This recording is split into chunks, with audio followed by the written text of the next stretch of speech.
This is the Appian Way, one of the roads that took thousands of Romans in and out of their capital city every day.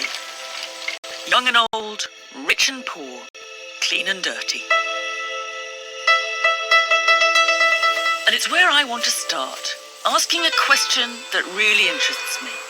Who were the ancient Romans? Outside the city, it was lined with thousands and thousands of tombs. So before you got into the city of Rome, you'd already met the Romans. Dead ones, that is. And the lives of many of them began or ended a long way from Rome. This is just a tiny fragment of someone's tomb. Someone called Iscinus. Occisus est in Lusitania. He was murdered in Spain. This lady's Uzia Prima, a priestess of the Egyptian goddess Isis. And there's her little sacred rattle. She's almost looking at you. I feel like saying, pleased to meet you, Prima. They come from every walk of life, from every part of the empire, and a lot of them had once been slaves. These aren't the kind of guys we usually think of when we think of Romans.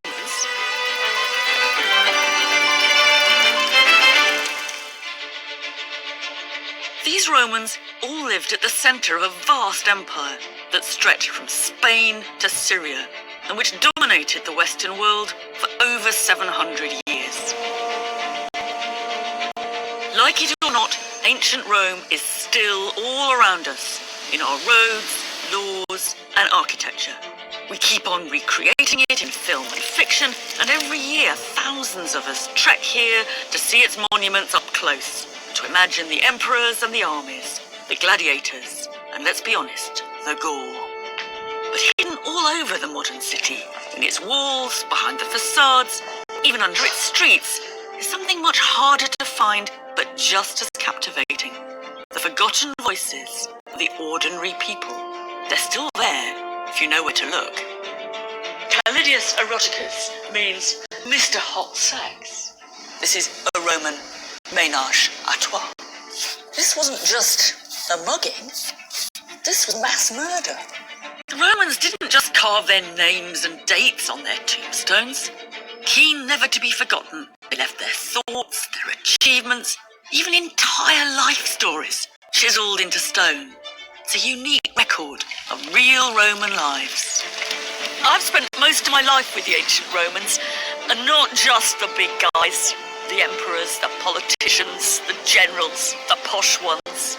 The people I've most enjoyed getting to know are the ordinary ones, who had their own part to play in the story of this extraordinary city.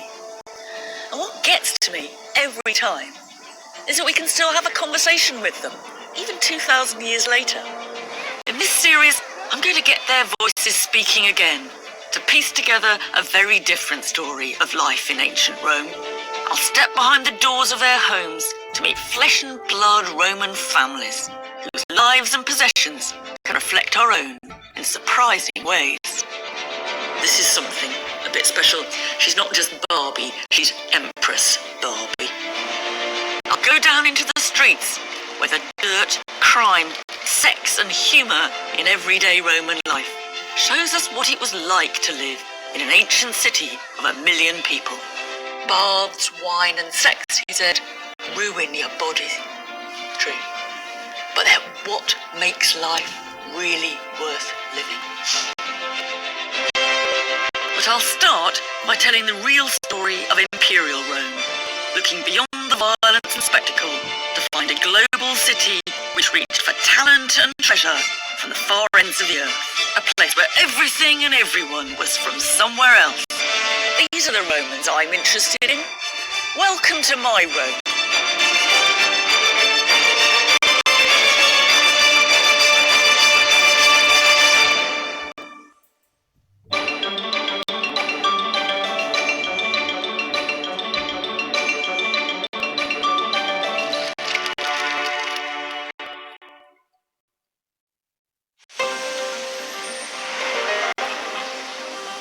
When you arrive arrived in Rome at its imperial height 2,000 years ago, you found yourself in a new kind of city. Rome had once been a small city-state, but in conquest after conquest, it became capital of a vast empire. A place in which, for the first time in history, 1 million people from 3 continents managed to live together. One thing we know about Rome is it wasn't just a city, it was an empire. And for us, that means marauding armies, conquering generals, and bloodthirsty emperors. We tend not to think about the ordinary people who lived here at the very heart of it all. For them, the empire brought them into contact with the whole world, from Scotland to Afghanistan. And it made this city a more cosmopolitan place than anywhere had ever been before or would be again for hundreds of years. And we're always asking, what did the Romans do for us? I think we should be asking, what did the empire do to the Romans? And who were those Romans anyway? Around the city, there's more evidence than you'd think for the impact that Roman conquest had on the lives of ordinary people here. All it requires is that we look from a slightly different angle.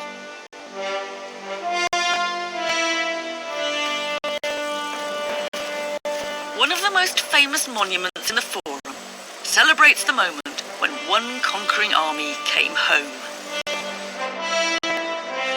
In 71 AD, the city got a day off for the triumphal return of the Emperor Vespasian and his son Titus, who had crushed a rebellion in Judea. We've got here the victorious general Titus, driving through the streets of Rome in his chariot to celebrate his victory. And on the other side, we've got the booty that he's brought home with him. Titus had devastatingly conquered the Jews, and here we can see the loot that he has got from the Jewish temple. It's a grand display. But what I want to do is try and undercut the pomposity of it a bit, and to ask, what was it like for the people, the ordinary Romans, who showed up to watch this, left their apartments and came to see the spectacle? A triumph like this would have been the first sight the Roman people had of all the things the armies brought back from their distant victories. The rich spoils, the maps of the conquered territory, the models of the fighting, even the trees that they'd uprooted and brought back to Rome. How did people react? Some must have gasped, others would have jeered the captives, or maybe their minds run other things. One Roman poet recommends the triumphal procession as a place to pick up a girl. How would you do it?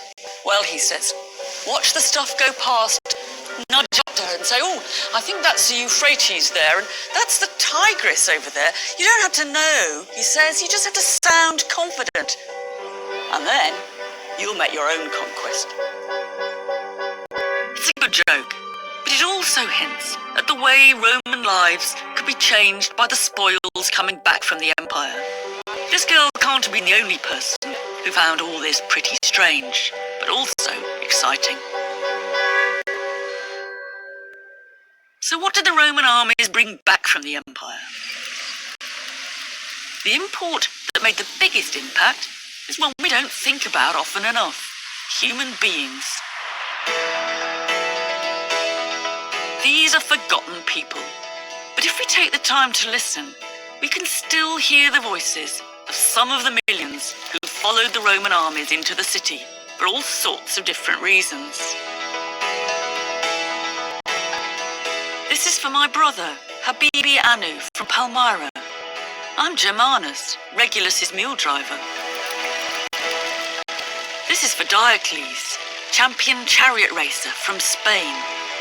Here we've got a young slave girl, aged 17, Phryne, the slave of Tortula, Africana. She came from Africa. This one is put up by a soldier for his wife Carnuntilla, born near Vienna in ancient Pannonia. What's weird is that Carnuntilla isn't really a real name. It comes from the name of a town in Pannonia, Carnuntum. It means sort of my babe from Carnuntum. So my guess is he perhaps bought this girl as a slave. He freed her. He brought her back to Rome. He married her. But sadly, his babe from Carnuntum died when she was just 19. Poignant stories like this are everywhere in the city. They remind us of the different ways real lives could begin abroad and end in Rome. But there's more to it than that. These people weren't just brought in to serve the Romans. They were becoming Romans. One of the tombs on the Appian Way gives us the other side of the story of the Arch of Titus. It's a tombstone of 3 guys, one called Barica, one called Zabda, and one called Akiba. Typical Jewish names. So the question is, what's the story of Barica, Zabda, and Akiva? How did they get here? If they did start out life in Judea, how come they end up as Roman citizens in Rome? It's more surprising than you think. To judge from the letters and how they're written on this stone, this was carved in the 1st century AD. And at that point, we can put 2 and 2 together. I'm almost certain that these 3 men must have been part of the Jewish rebellion against the Romans in the late 60s AD. These men surely came into Rome with Titus's army as prisoners of war. It must have seemed like the worst moment of their lives. Jeered at, cat calls, people throwing things at them. But perhaps worse was to come. They were auctioned off as slaves and bought by a man called Lucius Valerius. What their life in slavery was like, we don't know, but he freed them and they become new Roman citizens with his name, Lucius Valerius, but their Jewish names still asserting their Jewish sense of identity. This is one of the ways that Roman conquest works. It does bring slaves, but it also brings, eventually, new Roman citizens. It's a fairy tale happy ending and a classic Roman story. When guys like this were freed, they didn't just go back to their old lives in Judea. They stayed in their new home, and what's more, they became Romans, with all the rights and privileges which came with full Roman citizenship. But what kept them in Rome? How many of them were there? And where did all these new Romans live? To try and make sense of it all, I went to meet a colleague in Trastevere, which literally means across the Tiber from the ancient city centre. It's got a reputation as a bit of an immigrant area in Rome even now. This area, Trastevere, across the Tiber, was the fringe of the ancient city of Rome, and this is where we have the biggest evidence for immigrant communities, Jews, the Syrians. I guess if you said to an ancient Roman, where's the biggest immigrant area of the ancient city of Rome, they'd have said... Over the river, on the other side, yeah. Part of the answer to the question of why an area like this could be so cosmopolitan lies in the story of slaves like Barica, Zabda, and Akiba. Greeks thought Romans were really weird for freeing as many slaves as they did. And making them citizens. Yes, although it's very brutal, being a slave can be a kind of stage in a life, like an apprenticeship. You come in as a German, you get a Roman name, you learn Latin, or you learn to manage in Latin, you learn some kind of job that's useful to your master sets you free, and there you are, you're a Roman citizen with a trade and a Roman name and a bunch of powerful people you know. This is your entry into Roman society.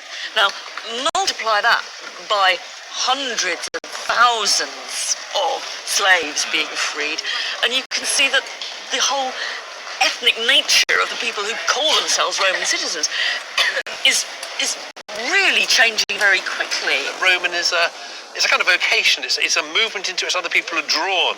This was a completely new idea. and in many ways, the secret of the empire's success. Roman was no longer a word which described the city you came from. It was something you could become.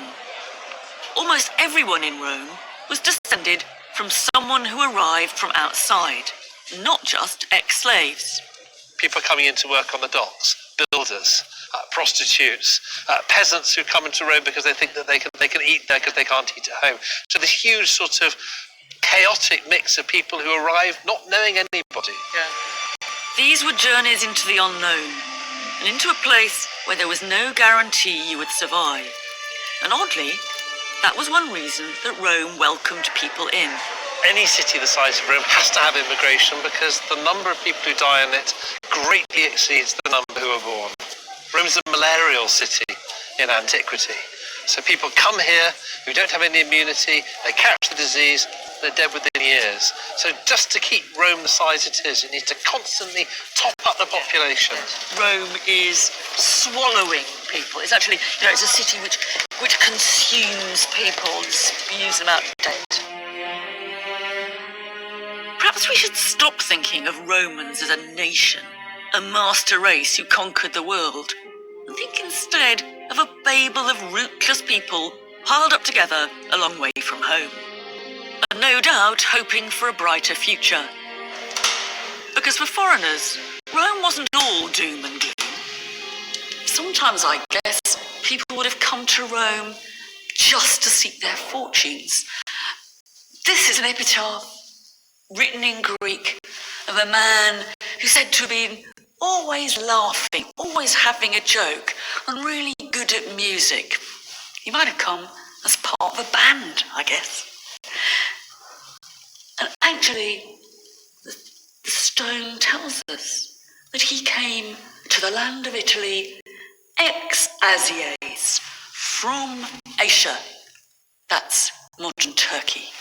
It says he died here when he was young, and it ends up saying Tounoma Menophilos in Greek. Menophilos is the name.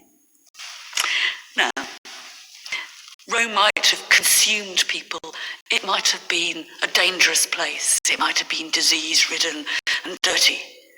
But I guess to a man like Menophilos, the streets must have seemed paved with gold.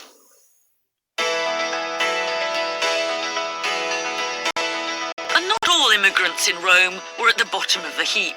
The Senate and the Imperial Palace were full of people from outside, just like the streets of Trastevere. Rome was international from the bottom to the very top.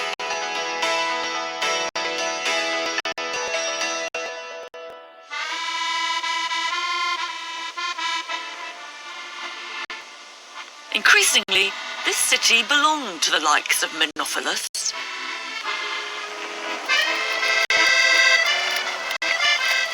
As new people arrived, Rome's population doubled, then doubled again, till it reached over 1 million.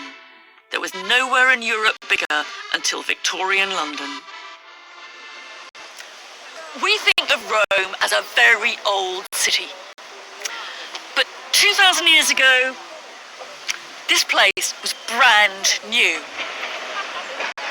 It must have been full of building sites, new high-rise, of temporary accommodation. It must have felt a bit like Dubai. But there's a big question. If you've got a mass of 1 million people from everywhere, how do you keep them alive? How do you feed them? How do you keep the vast Roman multicultural show on the road? Feeding 1 million people was a completely unprecedented challenge. Bang in the centre of the modern city is a site which gives you an idea of the colossal scale of consumption in ancient Rome. Locals call it Monte Testaccio. That's Broken Pot Mountain. I think it's one of the most extraordinary archaeological sites anywhere in the world. Phew. Made it. This is absolutely extraordinary. Each of these fragments was once part of of an ancient Roman storage jar. What is amazing about this is that you really see here that it is a broken pot mountain. There's no earth mixed in with the other stuff. So you see how actually quite neatly these sherds of pottery have been stacked. It's a mountain, not a heap. It's a real hill, but there's nothing natural about it. This is a huge ancient rubbish dump, composed entirely of discarded containers, amphorae, that held just one of the products consumed by Rome. It was olive oil, which seeped into the jars and made them go really rancid. So they were the only containers that couldn't be recycled.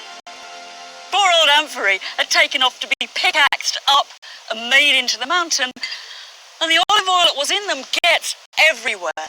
It's the stuff of Roman life. You'd find it being used in cooking. It's what's going to help you make perfume. It's what the guys in the baths who are exercising, rubbing themselves, scraping themselves down would have used. And in the end, it's what the poor little old lady in the garret who's just got one pottery lamp. What came in his amphora would have been her only source of light at night.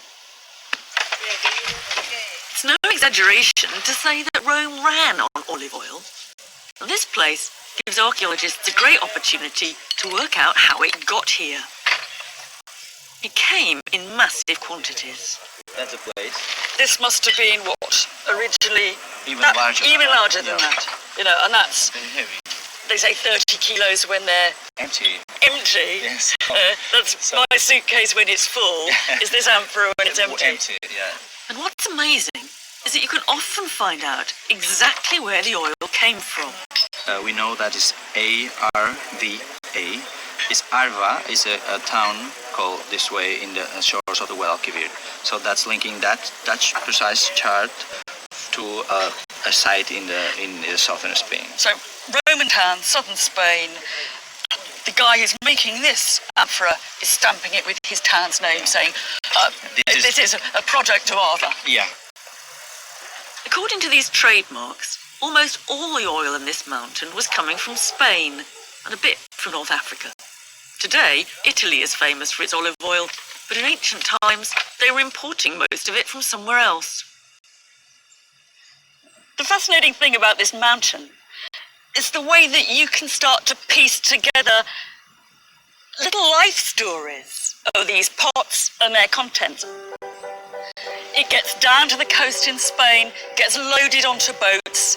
If it's lucky, it makes it, but there's lots of shipwrecks in the ancient Mediterranean. It arrives at the coast, it's humped off the boat, it's put into barges, it's brought up the Tiber to the city of Rome itself, humped off the boat again, put into warehouses, decanted into small containers. The amphorae end up here. It might not look it at first sight, but in fact it's one of the most impressive monuments to the idea of Rome as an imperialist consumer city, bringing in the foodstuff she needs from all around the Mediterranean. It wasn't just olive oil. A short trip down the River Tiber is the seaport Ostia.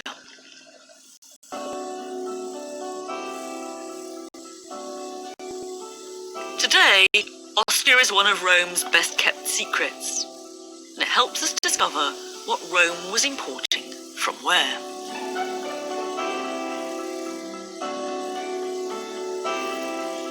Martin Millett has been excavating near here, and together we went to explore an intriguing piazza next to the theatre, which we call the Square of the Corporation. Okay, Martin, this is where I get to do the housework. I'll live this down. If you sweep away the pine needles, there are mosaics all around here, advertising companies importing goods from abroad. Tories. Rope makers. This is the organisation yeah. of fur traders. The Naviculariorum Lignariorum. That's the wood traders. So what we've got so far is Rope, pelts, and wood. There are at least 50 of these mosaics. Most most of them give us a place as well as a product. They add up to one conclusion. Rome was being supplied from all corners of the Mediterranean. Italy's not big enough to support the city of Rome. It is a city that's drawing in resources from everywhere. This was a new moment in Western history. Rome had become what we now call a consumer city on a vast scale. These aren't luxury products, they're basic commodities. Wood, leather, oil, wine, and most important by far, grain. People talk about Rome being a consumer city with a population of about 1 million, and that implies 150,000 metric tons of grain a year. Now, I don't know how big those ships are, but you need a lot of ships like that to bring in 150,000 metric tons of grain. As the city grew, farms in Sicily, Libya, and then Egypt were given over to producing wheat for the people of Rome. When the grain ships arrived in Italy, the word would pass around Rome. The food had arrived. This was one thing the empire did for Rome. It kept them alive. But it did more than that. I want to think about life in that consumer city. Who were the winners and who were the losers? One really interesting thing is how they used this imported grain. And that means thinking about bread, not just eating it, but making it. I'm very much second in command.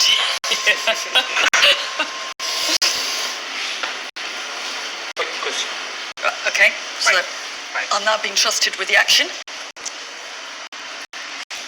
200,000 Roman citizens living in the city of Rome got each month what was called a corn dole, a free ration of corn.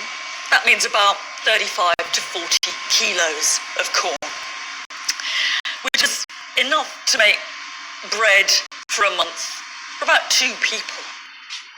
This was an extraordinary privilege for citizens in Rome. 200,000 of them received free rations from the state. But how did it work? Many of them lived in one-room apartments with no kitchens, so they relied on the baker to turn their 40 kilos into something they could eat. You gonna try it? Yeah. Proviamo. Good. Not bad for a first attempt. It's not bad. And also, it's wonderful people's food. This is tearing and sharing bread. You don't even have to own a bread knife to be able to tuck into this. Good. For poor Romans, this was the staple food that kept them alive. But they didn't distribute it in the way we would expect. You've got to put out of your mind, I think, this was some kind of proto-welfare state. Sure, some of the poor would have benefited from the grain, but charity wasn't what was uppermost in the emperor's mind when he put all that time and money into distributing this grain. What he was concerned about was the idea that a hungry populace was a dissatisfied populace, and a dissatisfied populace was a dangerous one. It's also the fact that the distributions didn't go to the poorest in Rome. They went only to Roman citizens themselves. You had to be a citizen in order to get this grain. And that made it a really important perk of being a full Roman. In a way, what this tells us is that being a full citizen of Rome was a privileged status to which outsiders could aspire. And perks like the grain handout help you understand why people wanted to be Roman. But it also shows us that all these things, the empire, the imports, the new citizens, were all part of a cycle. The bigger Rome got, the more it consumed, the bigger the empire had to be to support it. So how did Rome's massive consumption change life in the city? Well, for one thing, this was one of the best times in history to be a baker. And it's a baker who left one of the strangest monuments in Rome, now hidden beneath one of the main city gates. It's the tomb monument of a man called Marcus Vigilius Eurysakes.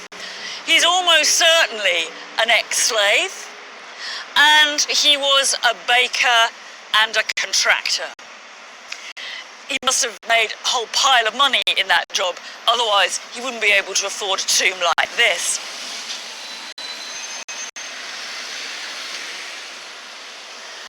What Eurystheus has done is given himself a theme tomb. At the very top, all around the monument, there were scenes from the life of the bakery. There's the kneading, putting the bread in the oven, weighing the stuff out.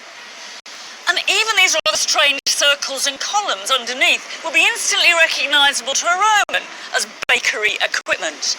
The circles are almost certainly the kneading machines, and the columns are the bins in which the dough is kneaded. What this says in Latin is, this is the tomb of Eurystheus, the baker and contractor. Apparet. It's obvious.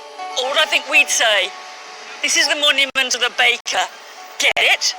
And I really like the way that get it still speaks to us 2,000 years later. Have we got that this is the tomb of the baker? Yeah.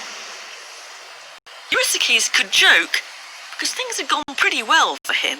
His name sounds Greek, so most likely he came from abroad, but he ended up as one of a new class of people getting rich on the proceeds of empire. I've got a tremendous soft spot for Eurystheus, but I doubt that all Romans would have felt that way. My guess is that if some old money, old-fashioned Roman walked past this tomb, he'd have thought it was all a bit tacky. A bit like I might feel if some Premier League football player designed his own tomb in the shape of a giant football boot. What Eurystheus' joke reminds us is that the empire had a direct effect on how people in Rome made their living. It was becoming a city of urban professionals. One of the reasons that ancient Rome still seems quite familiar to us is that people could do a whole variety of different jobs, just like us. But it's important not to forget that, obvious as that seems, it was actually one of the ways in which the city of Rome was radically new and different. In the traditional small ancient city, the idea was that the inhabitants were, well, all-rounders. The same men fought the city's wars, ploughed the city's fields, and produced the city's food. But in imperial Rome, because of the huge size of the city, those duties were outsourced.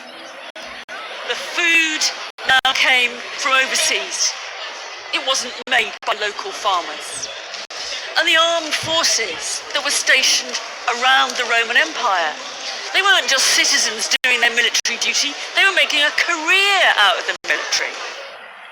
The empire freed, or you might say forced, Romans to make a living by specialising. Whether that was being a pearl trader, a warehouse manager, or even a hairstylist to the rich and famous. What this did was create a completely new way of differentiating between people. If you'd asked an Egyptian or a Greek who they were, they'd have given their father's name or their hometown. If you'd asked the average Roman, I bet he'd have told you what he did for a living. Well, they do on their tombstones, at any rate. These guys are working in the Pipperataria. That's the pepper market. These are just warehouse men, horioriorum. And here's a bloke, he's a sagarius, a big overcoat maker. Perhaps a saga is the ancient equivalent of a duffel coat. An accounts manager. Oh, she's great. She's a piscatrix. She's a female fishmonger. He was a gold worker. And here is an urn, an ash urn, for a lady called Celia Epire. And she was an Auri Vestrix. She was a very, very, very upmarket clothes maker. It's very striking how each one of these people does tell you on their tombstone what they did. Now, I think we have to relate that to the sheer size and potential anonymity of a great imperial metropolis. In a world without ID cards, without passports, without birth certificates, how do you know what you are, who you are? You know that because of your job. I am Celia Epire, a luxury clothes maker. How do you make your identity clear? You say, this is what I do. This is where Imperial Rome gets really fascinating for me. This is not simply a story of one city getting rich off the back of everywhere else. It's a story of a place where people were trying a new way of living. They arrived from across the world and became a small cog in this big machine. You maybe didn't know your neighbours, and they didn't know you. Everyone was looking for new ways to make their mark and stand out. The empire didn't only help people to move up in the world, it helped those who did to show that they'd made it. It created new opportunities for conspicuous consumption.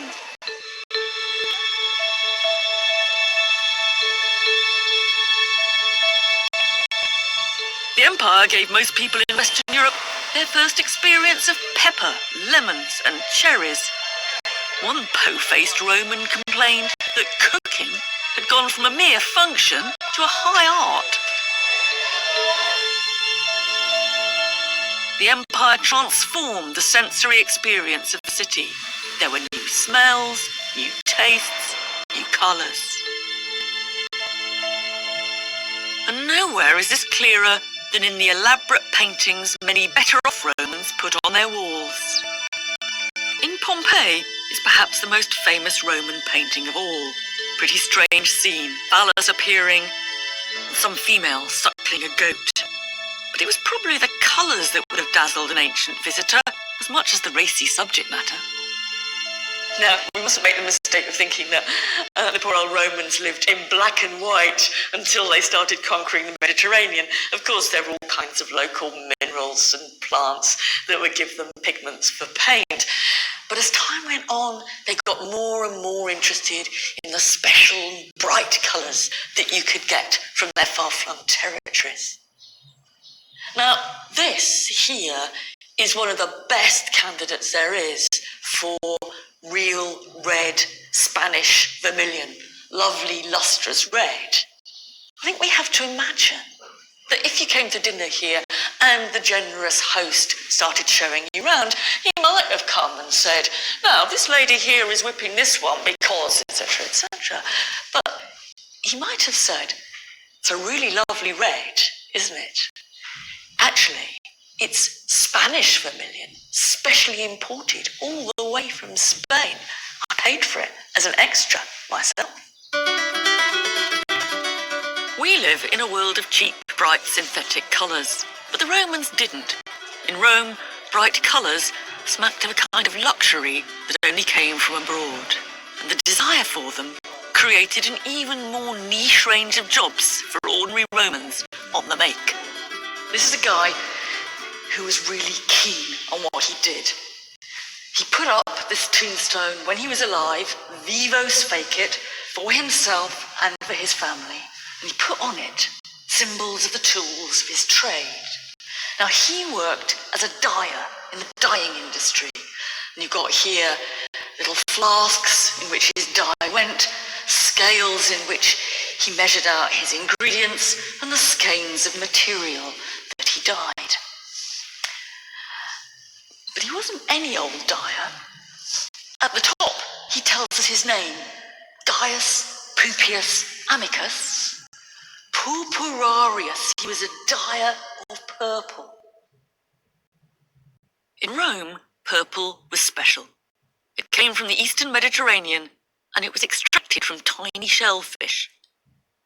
It looked spectacular, and it didn't fade.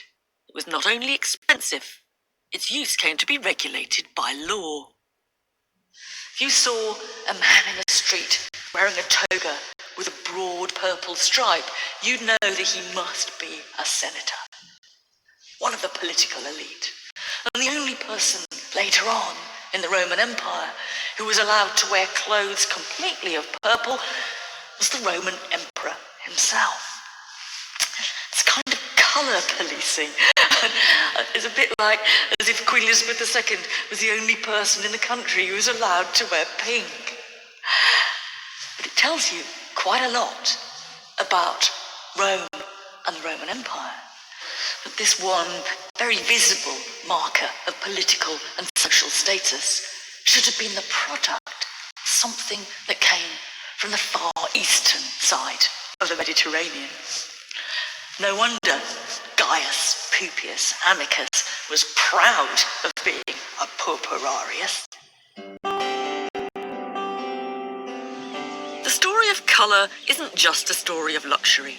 It's a story of identity, the power that conspicuous consumption had to mark you out as someone special, whether you were supplying them or consuming them. All these imports helped you distinguish yourself. Like products and people, even new gods arrived from far-flung parts of the empire. You could have your own style, your own taste, your own beliefs.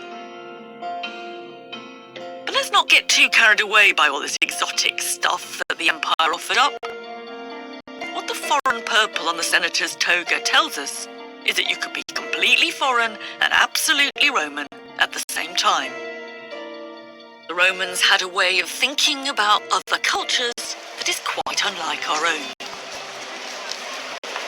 We really mustn't make the mistake of kind of imagining that Rome is a sort of touchy-feely cultural melting pot. Yes, and if you wear the wrong clothes, they make fun of you. If you speak strange, they make fun of you. They're big conformists. There's too many Greeks here. The Jews don't eat food properly on the Sabbath, all that sort of stuff. Yes, and why don't they eat pork? And how silly. The poet Marshall, who's going on about the Puella Romana, who hasn't experienced a mentula romana, the Roman chick who's never had a Roman dick. I mean, it's crude stuff, but, nasty in its way. The irony is, the man who wrote this came from Spain. They're not laughing at other races. They're laughing about people who don't do things the Roman way. Although people come to the city from all over the world, you don't end up with a Chinatown or a little Italy in the way that we have in the great metropolitan cities today. And these people are going out there ruling the world. The senators are governing Portugal, they govern in Egypt, they govern on the Danube, and they never come back and say, I had this great meal the other day. And they'll talk about ingredients from all over the world, but what you do with it, the actual cuisine, the cooking, it's got to end up proper Roman cookery. Yeah. But they've got this city that is unlike anything that's been created before, that has a much greater diversity of people, of customs, of languages, thousands of languages probably, hundreds of languages at least, spoken in the city of Rome, but they only write in Greek and Latin, more or less all the time, a tiny bit of Hebrew. What we're seeing here is the most culturally, ethnically, religiously diverse city that there's ever been in the world.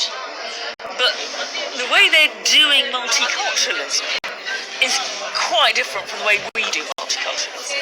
Yes, there's cultural diversity, but what there isn't is a diversity of cultures. There's an ironic logic here. Because Roman culture was in itself such an amalgam, they simply saw no need for alternative cultures to exist in parallel, still less to respect them. In Rome, diversity wasn't about separateness. There wasn't a Chinatown or even a Jewish quarter. In fact, your average Roman would have been amazed at the way we try to respect and preserve different cultures. Here, the people were from everywhere, the food came from everywhere, the gods were from everywhere, but it all went into the blender and it came out Roman. The empire was doing two things to Rome. They were parading all the exotic and luxurious strangeness of the outside world, but at the same time, the distinction between Romans and the subject peoples was dissolving all the time. Eventually, every free adult male in the empire could call himself a Roman citizen. For me, there's one place which captures the contradictions of imperial Rome.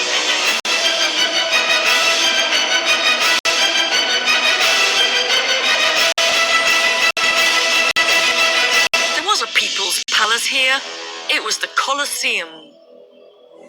It was built and paid for out of the spoils of the Jewish war as a gift to the Roman people.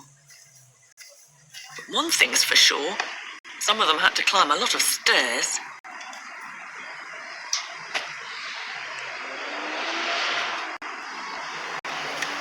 I'm in the only part of the Colosseum that I'd be allowed to go to.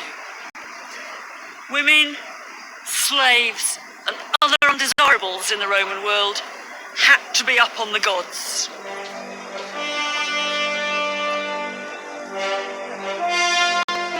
So what does it look like from the undesirables' point of view? Let's not think for a moment about the blood and guts. There was certainly plenty of that. But let's think of it in terms of empire. What you had on display in front of you was all the biggest and best the empire could offer. People often compare this to a football match, but if so, this is not just a Premier League, this is the World Cup. Fantastic combat, weird, exotic creatures, animals you could only have dreamt of. When this place opened, they even had a rhinoceros running wild down there. This is one place we can see the Roman Empire from the ordinary person's eye view. This guy is looking at the show, and then During a pause or while he was looking at he's scratching the the scene Yeah. that he was seeing in the arena. And what do we got? We can see wild animals like a panther and Oh, there's two a couple of bears. right? And bestiarius. The bestiarius. You can really look at those muscles in his arm, biceps, whatever they are. Really muscly bloke. And I think this is great because it not only gives us a spectator's viewpoint, but it also kind of captures that moment of what it was like to be here. You put your feet. This guy wasn't alone. The Romans just couldn't get enough of drawing the beasts they ogled in the Colosseum. When you saw them for the first time, these exotic animals must have been breathtaking. And the same goes for the other stars of the show, the human performers. This is a fantastic treat for me because it's a real live gladiator's helmet, or a real dead gladiator's helmet from Pompeii. It's very weird and heavy. I'm going to pick it up. It's got a great crest on it and a bust of Hercules, which is facing out at you just to scare the opponent. I can't quite put it on, but I can get the feeling of what it's like having it on. But what it makes you see is it's jolly heavy, and you get a very, very difficult view from inside because everything's kind of shaded off both by the peak and by the protective grille. I mean, I don't quite see it. I didn't know where the blotted enemy was, honestly. The other thing about it is it looks to us fantastically weird. And I think it would look like that to the Romans too. The point about these gladiators is that they're not dressed in standard Roman army issue. They're not the kind of fighters you'd see if you went to fight the barbarians. These are mad, weird, exotic, foreign costumes.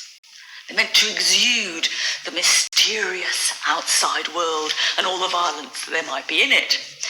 And in a way, I think what we're seeing here is it's sort of a fancy dress. I think what you get the sense was that people had come to see the costume as much as they'd come to see you. Where do I go now? Hard to see. So, when I think about gladiatorial combat, I know that some of it was to the death. People did get killed. But more and more often, it was a show, it was a spectacle, it was theatre. And in my mind, it's kind of more like the sort of charade of wrestling than the real-life combat of boxing. And part of the reason for that is simply economics.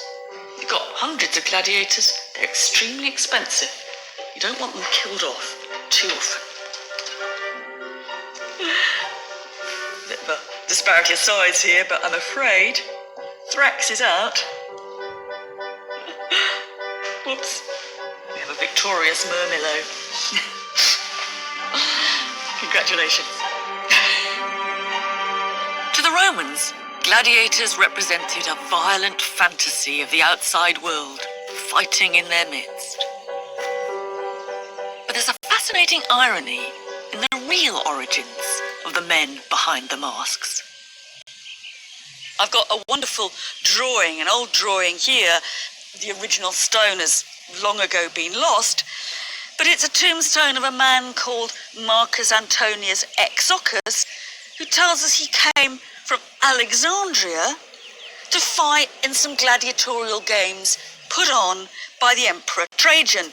And here's another text of a tombstone put up by a man called Fuscinus, who was a provocator. That's another sort of gladiator.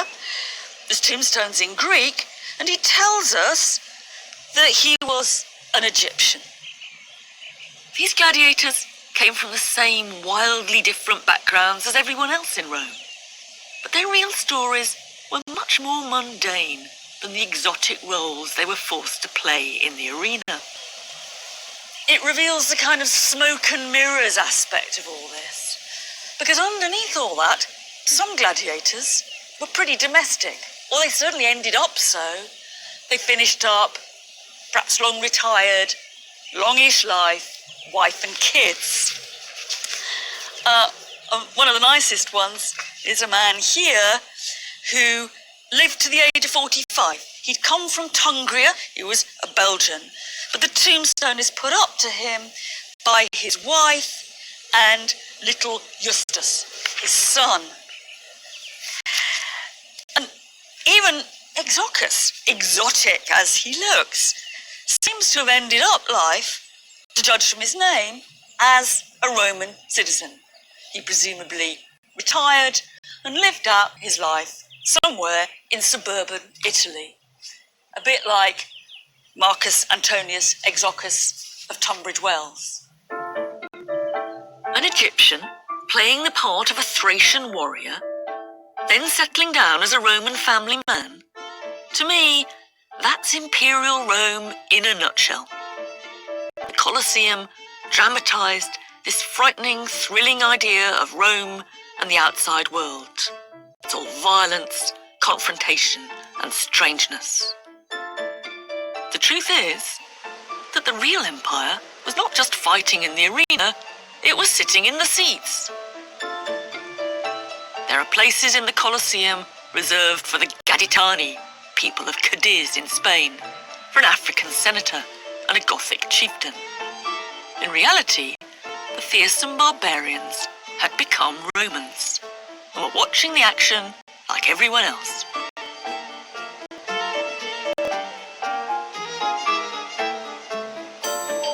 So what's the Colosseum doing then?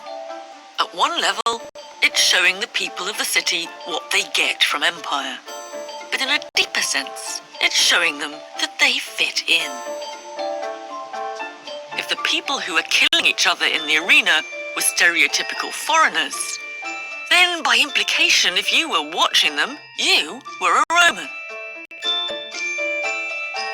It's trying to put everything in an order that makes sense. The point about the Colosseum is that it was both a microcosm of the city of Rome and a microcosm of the Roman Empire, and it helps to show how the boundaries between what was Roman and what was foreign increasingly broke down. In Rome, for the first time in history, people from Asia, Africa, and Europe could sit together as citizens of the same state.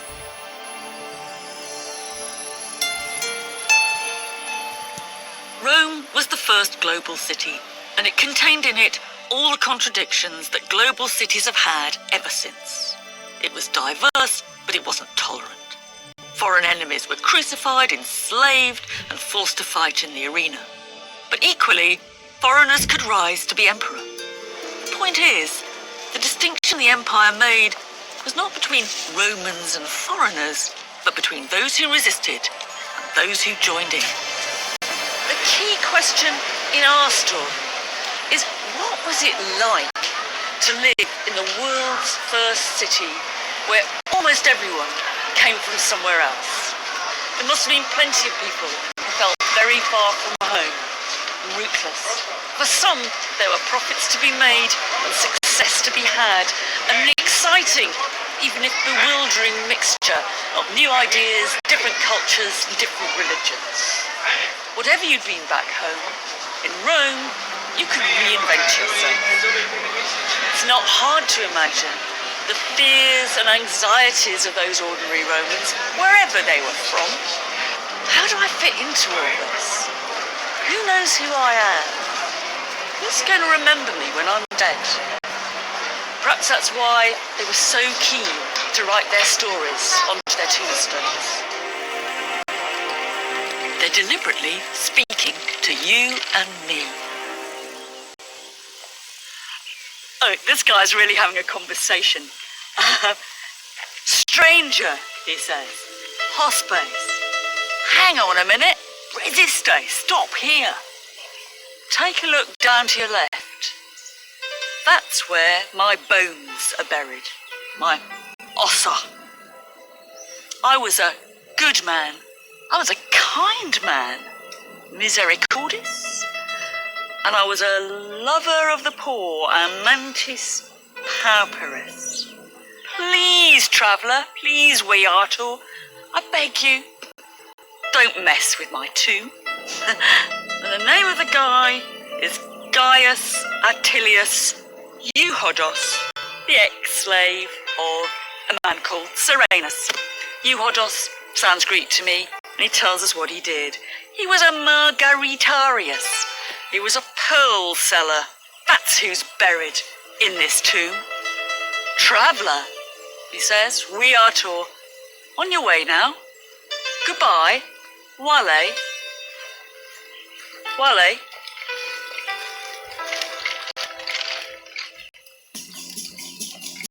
Next time, I'll descend into the city streets to explore their high-rise tenements, crime-ridden slums, and life in the bars and the bathhouses. And we'll find some very distinctive Roman voices, born from the earthiness of communal city life. This is how we have to imagine the ancient city. Everyone shitting together. Tunics up, togas up, trousers down, chatting as they went.